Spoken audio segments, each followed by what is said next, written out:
करते 5 साल हुआ, उसके बाद में गुटखा शुरू किए और 25 साल हो गए आपको सत्संग करते करते। 20 साल से आप गुटखा खा रहे हैं। गुटखा ये सत्संग से यही सीखे ना? क्या सीखते हैं आप? ये मोटा दोस्तों बिना कहे सीख जाना चाहिए। ये सत्संग आत्म सुधार के लिए होता है, सत्संग आत्म कल्याण के लिए होता है, सत्संग मन को आच्छादित करने के लिए होता है, सत्संग मन के लेवल को ऊपर उठाने के लिए होता है, सत्संग ध्यान को केंद्र में रखने के लिए होता है, सत्संग मनोविकार को कैसे धोना है उसके लिए होता है। बीड़ी सिगरेट तंबाकू गुटखा अंडा मांस मछली ये छोड़ो ये मत छोड़ो, ये कहने के लिए सत्संग नहीं होता है भाई, लेकिन कहना पड़ता है। इसलिए कहना पड़ता है क्योंकि आदत नहीं छूटती है, इसलिए। और इसलिए और ज्यादा कहना पड़ता है, जो हम सत्संगी होकर के बुरे कर्म नहीं जाता, अपने कर्मों पर विश्वास नहीं होता, सत्संगी है कर्मों पर विश्वास नहीं होता है। कसम जन कह रहे थे, कोई लोग धागा बांधते हैं, ये 5 फीट का शरीर है, 5 फीट के शरीर पर अपनी गुरु परंपरा पर विश्वास नहीं है, अपने कर्मों पर विश्वास नहीं है। एक पैर में काला धागा बांध लिया, उस पर विश्वास है, अब उनके जीवन में कुछ भी नहीं होगा। एक काला धागा पर विश्वास है, अपने 5 फीट के शरीर पर विश्वास नहीं है, एक अंगूठी बांध लिया उस पर विश्वास है, अब ना किसी आपके यहाँ कोई मरेंगे, ना किसी की मृत्यु होगी, ना किसी का तबियत खराब होगा, ना कोई परेशानियां होगी। ये अंगूठी में इतनी ताकत है, पैर के धागाओं में इतनी ताकत है। आज के बच्चे अच्छे पैदा हो रहे हैं, टेक्नोलॉजी का जमाना है, बच्चे को पहले से पता कर लेते हैं, सोनोग्राफी के द्वारा बच्चे में कोई कमजोरी तो नहीं, डॉक्टर उसके हिसाब से ट्रीटमेंट करते हैं। जैसे ही मां गर्भ होती है वैसे ही डॉक्टर दवाई देना शुरू कर देते हैं। तब से लेकर के 9 महीना तक दवाई खा करके बच्चे को तो पका लेते हैं।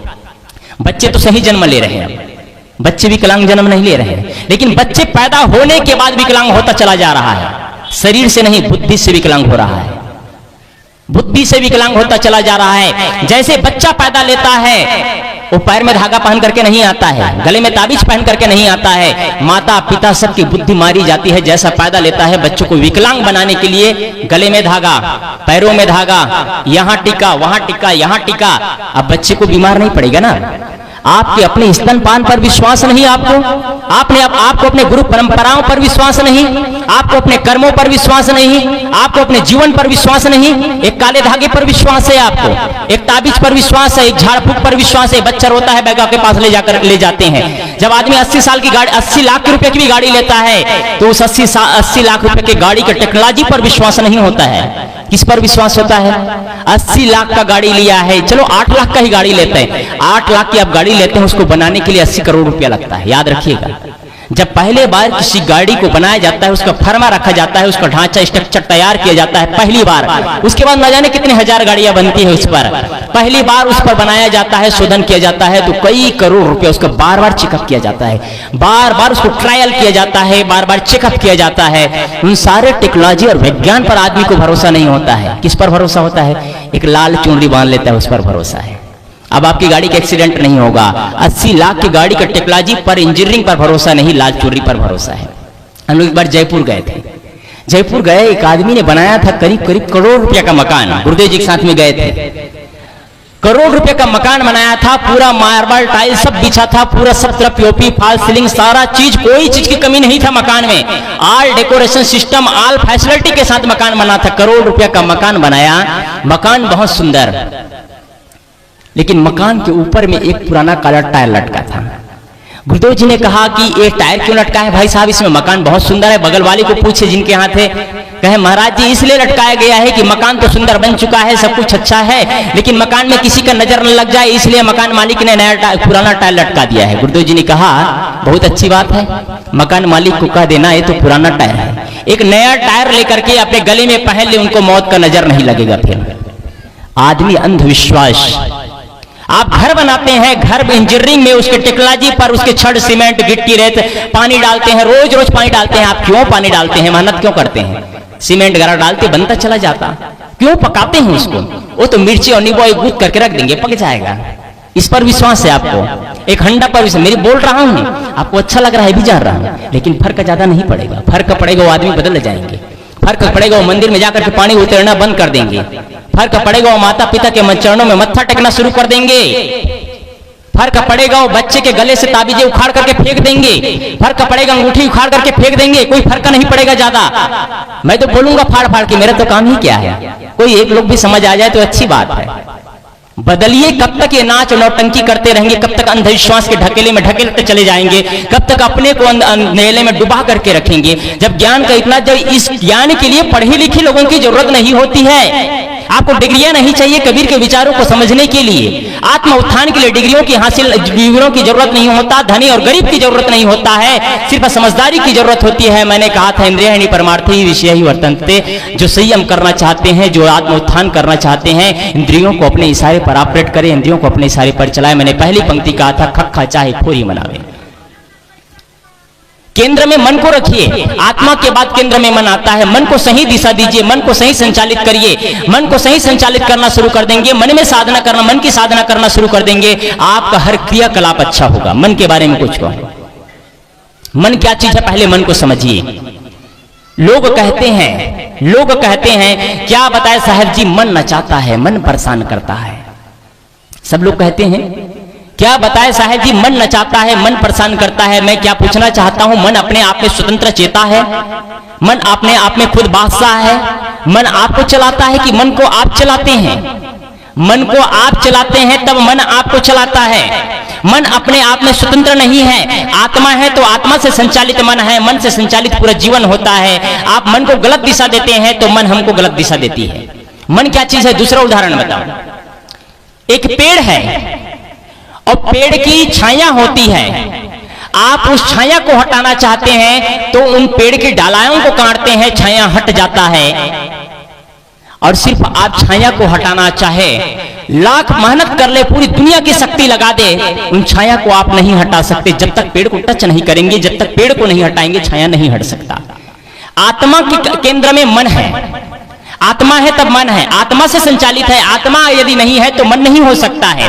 आत्मा मन को संचालित करता है, मन को हम संचालित करते हैं। इसलिए मन को सही संचालित करने के लिए सदगुरु कबीर साहब क्या कहते हैं, एक साधे सब साधिया, सब साधे एक जाए, जैसा सींचे मूल को फूले फले अगाए। एक को साधिए। एक फुलवारी, फूल लगाने वालों ने क्या किया कि अपने बगीचा में फूल लगाया और फूल लगाने के बाद अपने बच्चे को कह दिया कि मैं कुछ दिनों के लिए बेटा बाहर जा रहा हूं, इस बाग का देखभाल रखना, अच्छा से पानी डालना, पानी सींचते रहना, कहीं पेड़ ना मुरझा जाए, पेड़ सूख ना पाए, इसका ध्यान जरूर रखना। वो घर वाला चला गया। उसका बच्चा क्या करता था, रोज पानी डालता था पेड़ों पे। तो पेड़ के पत्तियों में पानी डालता, पेड़ के तनावों में पानी डालता, पेड़ के डालियों पे पानी डालता। वो रोज यही काम कर रहा था। करते करते 10 दिन हो गया, 12 दिन हो गया, रोज यही प्रक्रिया है उनका। रोज तनावों में, पत्तियों में पानी डाल रहा है, पेड़ सूखता चला जाता है। जब 15 दिन बाद उनका पिता आता है और कहते हैं, बेटा तुमने पेड़ में पानी डाला कि नहीं, पेड़ कैसा सूख गया? कहते हैं, पिताजी मैंने रोज पानी डाला, पता नहीं कैसे सूख गया। बेटा पानी तुमने कहां डाला? पापा मैंने पेड़ के पत्तियों पे, तनावों पे, डालियों पे पानी डाला। बेटा पानी वहां नहीं, पानी जड़ को जरूरत है। हम पानी कहां डाल रहे हैं, कहां को सींच रहे हैं? दर्पण में देखते हैं, अच्छा दिख रहे हैं कि नहीं दिख रहे हैं? कपड़ा अच्छा है, क्रीज है कि नहीं है? बाल सही है कि नहीं है? क्या मन को भी संवारे हैं? शरीर को तो संवार रहे हैं, शरीर को तो सुंदर बना रहे हैं, मकान को तो सुंदर बना रहे हैं, दुकान को तो सुंदर बना रहे हैं, कपड़े को तो सुंदर बना रहे हैं, मोबाइल को सुंदर रख रहे हैं, गाड़ी घोड़े सब कुछ तो सुंदर किया जा रहा है। आज हर कुछ सब चीज सिस्टम से बना हुआ है, सब कुछ सेटिंग में है। डायमंड सेट, सोफा सेट, सब कुछ सेटिंग में है। आदमी का माइंड अपसेट है। अब क्या माइंड को ने आपने बनाया है? मन को साधना में रखा है, मन की साधना किया है, मन को केंद्र में रखा है, मन को सही दिशा की ओर ले जाने का प्रयास आपने किया है? नहीं किया, तब तो सब चला जाएगा। सदगुरु कबीर क्या कहते हैं, एक साधे सब साधिया। एक को साध लिया आपने, मन को साधा तो सब सद जाएगा, और सब साधे एक जाए। यदि आप सबको साधना शुरू कर देंगे, यदि आपका मन को साधते हैं तो मन को साधेंगे तो गलत वाणी नहीं बोलेंगे। मन को साधे लेकिन वाणी सही निकल रहा है। मन को साधे आंखें सही देखेगी, मन को साधे पैर सही जाएगा, मन को साधे हाथ सही उठेगा, मन को साधेंगे भोजन सही करेंगे, मन को साधेंगे जुबान सही बोलेंगे। मन को साधते हैं तो सब कुछ सब चला जाता है, लेकिन मन को छोड़ते हैं तो एक साधे सब जाए। सदगुरु कबीर साहब कहते हैं, यदि मन को साधना शुरू कर दे तो सब कुछ छोड़ दीजिए, सब सही हो जाएगा। एक साधे सब साधिया। एक को साधने से सब सज जाता है, और सबको साधने से एक मूल जो केंद्र में मन है वो चला जाता है।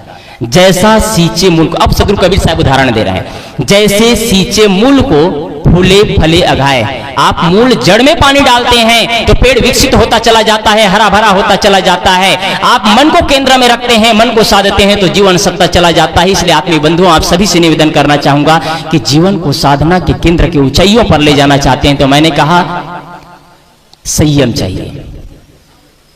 नेहरू जी अपने जमाना में जब थे तो रोज बादाम खाया करते थे, 7-10 बादाम, उनका 10 बादाम का नियम था। तो उनकी जो पुजारी थी वो 12-15 बादाम भिंगा दिया करता था।